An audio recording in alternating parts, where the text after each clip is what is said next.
నిజం 4 అడుగులేసేలోపు అబద్ధం 6 అడుగులు చుట్టొస్తుంది. అట్లాగే ఇప్పుడు ఒక ఇంటలెక్చువల్ బ్యూరోక్రాట్ ఇంటలెక్చువల్ అని చెప్పాలేమో మన పవన్ కళ్యాణ్కి సంబంధించి పివిఎస్ శర్మ గారు పర్యావరణవేత్త, ఈయన ఈ స్టేట్మెంట్ ఇచ్చుకొచ్చారు. అయితే ఆయన పేరుతో వచ్చింది ఆయన ఇచ్చారా లేదా తెలియదు, ఎందుకంటే నేను సోషల్ మీడియాలో ఎక్కువగా ఉండను, నా జస్ట్ పోస్టులన్నీ అది వేరేగా చేస్తుంటారు.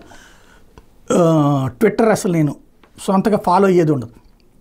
ఇది శర్మ గారి పేరుతో వచ్చింది ఏంటంటే బీజేపీ జనసేనలో జనసేన బీజేపీలోకి మెర్జర్ కాబోతోంది, త్వరలో సంక్రాంతి తర్వాత ఆ పని జరగబోతోంది, ఇది బీజేపీ సోర్సెస్ చెప్పినాయి అంటూ మెన్షన్ చేసుకొచ్చారు.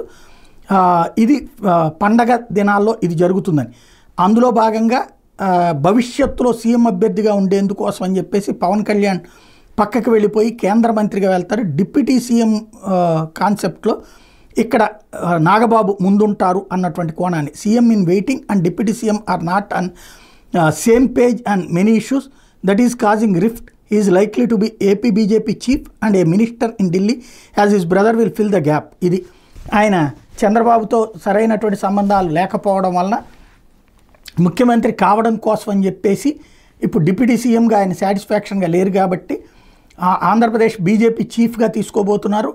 ఇది అందుకని నాగబాబు ఆ ప్లేస్ని ఆక్యుపై చేస్తారన్నటువంటి కోణాన్ని ప్రొజెక్ట్ చేసుకొచ్చారు. వాస్తవంగా నాకు తెలిసి అంటే కనీస మాత్రపు ఆలోచన, అంటే ఈయన పెద్ద ఆయన మేధావి, పర్యావరణవేత్త, ఐఏఎస్, మాజీ ఐఏఎస్గా చేసినటువంటి ఆయన. కాకపోతే ఇది ఆయన ఇచ్చారో లేదో నాకు తెలియదు, నెంబర్ 1. నెంబర్ 2 వచ్చేటప్పటికి కేంద్ర మంత్రివర్గంలోకి వెళ్ళాలనుకుంటే ఎప్పుడూ వెళ్ళొచ్చు పవన్ కళ్యాణ్.